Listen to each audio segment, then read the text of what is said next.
जरांगेंचं वैशिष्ट्य असं की बघा, अनेक जण हे अतिशय सुखासीन आयुष्य जगतात आपल्याकडे. म्हणजे आज अशी दुर्दैवाची गोष्ट आहे महाराष्ट्रात की विरोधी पक्ष धड सक्रिय नाही, धड अस्तित्वात नाहीये. तो हतबल आहे, हताश आहे आणि तो रस्त्यावरची लढाई लढत नाही. जो माणूस प्रामाणिकपणे कुठल्याही समाजासाठी, कुठल्याही कारणासाठी नेकीने लढाई लढतो, त्याच्या मागे समाज उभा राहतो. जर तुम्ही लबाडीच्या भूमिका घेतल्या, संधिसाधू भूमिका घेतल्या, तर समाज तुमच्या मागे राहतो. आणि जरांगेंनी बरंच काही सोसलं आहे, आपल्या शरीरावरती अन्याय करून घेतलेला आहे आणि याची त्यांनी भूमिका बदलली तर त्यांना माहिती आपला अण्णा हजारे होईल की अण्णा हजारेंची विश्वासार्हता शून्य आहे.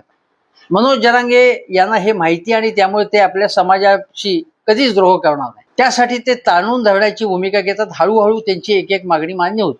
काल काय झालं, जी जी चर्चा झाली त्या चर्चेमध्ये त्यांनी सरळ सरळ सांगितलं बघा काय, की राधाकृष्ण विखे पाटील आले आणि त्यांच्याशी त्यांची चर्चा झाली आणि जरांगेंनी त्यांना सरकारचा कारभार ऐकून संथ आहे म्हणून त्यांनी झोड उठवली आणि तुमचा आमचं काही जमणार नाही आणि मी उपोषण करणार असं सांगितलं.